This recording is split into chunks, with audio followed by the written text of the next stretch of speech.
ವಕ್ಫ್ board ರಾಜ್ಯದಲ್ಲಿ ದೆವ್ವದ ರೀತಿ ವ್ಯಾಪಿಸ್ತಾ ಇದೆ. ಸದನದಲ್ಲಿ ವಕ್ಫ್ ಅವಾಂತರವನ್ನ ಚರ್ಚೆ ಮಾಡ್ತೇವೆ. ಬೆಳಗಾವಿಯಲ್ಲಿ ವಿಪಕ್ಷ ನಾಯಕ ಆರ್ ಅಶೋಕ್ ಈ ಹೇಳಿಕೆಯನ್ನ ನೀಡಿದ್ದಾರೆ. ಪಂಚಮಸಾಲಿ ಹೋರಾಟದಲ್ಲಿ ಗೃಹ ಸಚಿವರ ಹೇಳಿಕೆ ಖಂಡನೀಯ. ಆದಷ್ಟು ಬೇಗ ಜನರು ಇವರಿಗೆ ಬುದ್ಧಿ ಕಲಿಸಲಿ ಅಂತ ಅಶೋಕ್ ಕಿಡಿಕಾರಿದ್ದಾರೆ.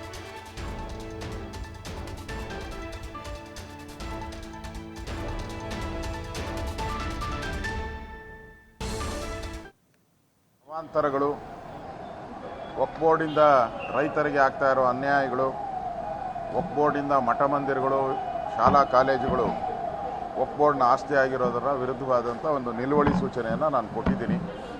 ಇವತ್ತು ಮೋಸ್ಟ್ಲಿ 11 ಗಂಟೆಗೆ ಈ ವಕ್ಫ್ ಬೋರ್ಡಿನ ಅವಾಂತರಗಳು, ಈ ವಕ್ಫ್ ಬೋರ್ಡ್ ಒಂದು ರೀತಿ ದೆವ್ವದ ರೀತಿ ಇಡೀ ರಾಜ್ಯವನ್ನು ವ್ಯಾಪಿಸ್ತಾ ಇದೆ. ಅದರ ವಿರುದ್ಧವಾದಂಥ ಒಂದು ಹೋರಾಟವನ್ನು ನಾವು ಈಗಾಗಲೇ ಮಾಡಿದ್ದೀರಿ ರಾಜ್ಯಾದ್ಯಂತ. 11 ಗಂಟೆಗೆ ಅದರ ಚರ್ಚೆ ಆಗುತ್ತೆ. ನಿನ್ನೆ ಪಂಚಮಸಾಲಿ ಹೋರಾಟದ ಬಗ್ಗೆ ಗೃಹ ಸಚಿವರು ಕೊಟ್ಟಂಥ ಹೇಳಿಕೆ ನಿಜಕ್ಕೂ ಖಂಡನೀಯ. ನಾವೇನು ಅವ್ರಿಗೆ ಮುತ್ತಿಡಬೇಕಾಗಿತ್ತ ಅನ್ನೋ ಹೇಳಿಕೆ ಏನಿದೆ, ಆ ಹೇಳಿಕೆನೇ ಆ ಸಮುದಾಯಕ್ಕೆ ಮಾಡಿದಂಥ ಅನ್ಯಾಯ. ಲಾಠಿ ಏಟು, ರಕ್ತ ಬರೋ ರೀತಿ ತಿಂದು ಸ್ವಾಮೀಜಿಗಳ ಬಂಧನ ಇವೆಲ್ಲವನ್ನ ನೋಡ್ತಾ ಇದ್ರೆ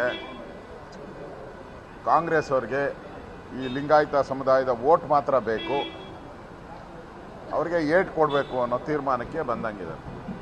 ವೋಟ್ ಕೊಡೋವಾಗ ಈ ಮಾತುಗಳು ಹರಡಲ್ಲ, ಏಟ್ ಕೊಡುವಾಗ ದುರಾಂಕಾರದ ಮಾತುಗಳನ್ನು ಆಡ್ತಾ ಇದ್ದಾರೆ.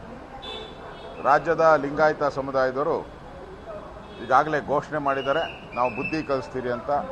ಆದಷ್ಟು ಬೇಗ ಈ ಕಾಂಗ್ರೆಸ್ ಅವರಿಗೆ ಬುದ್ಧಿ ಕಲಿಸ್ತೀವಿ ಅಂತ ನಾನು ಕೂಡ ಅವರಿಗೆ ವಿನಂತಿಯನ್ನು ಮಾಡ್ತಾ ಇದ್ದೀನಿ. ವಕ್ಫ್ ಬೋರ್ಡ್